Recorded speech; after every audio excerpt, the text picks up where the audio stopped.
Now, ever since I've been here in this Parliament, every time the Treasurer's rose to his feet, and it's now 10 years I've been here, every time the Treasurer's risen to his feet on budget night, it's about the budget is returning to surplus.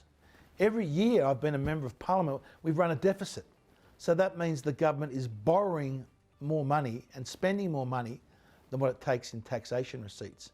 Over the last 12 months, we're looking at net government debt, both Commonwealth and state, has blown out another $270 billion. Now, I got the numbers from the Parliamentary Library yesterday.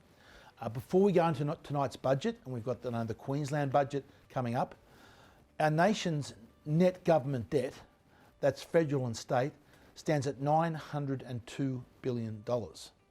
So when it clicks over to that 1,000 billion, that's $1 trillion worth of debt that we are leaving for future generations to pay off. Now, the argument goes that that's fine because interest rates are low and therefore you can manage the repayments.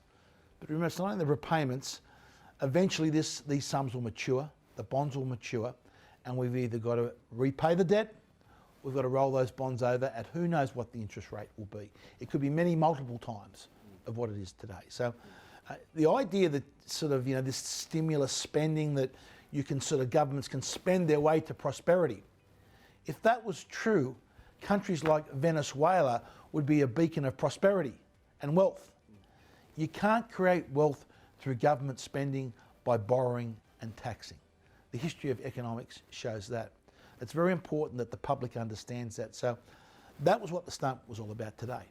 Also to help people understand $1 trillion is a million millions. So that pallet that we had up there, if that was $100 bills, that would represent $100 million.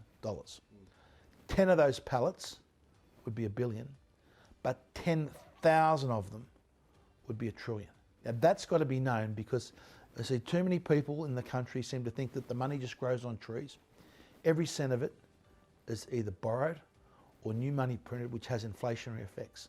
So the money doesn't come, from basically grow on trees.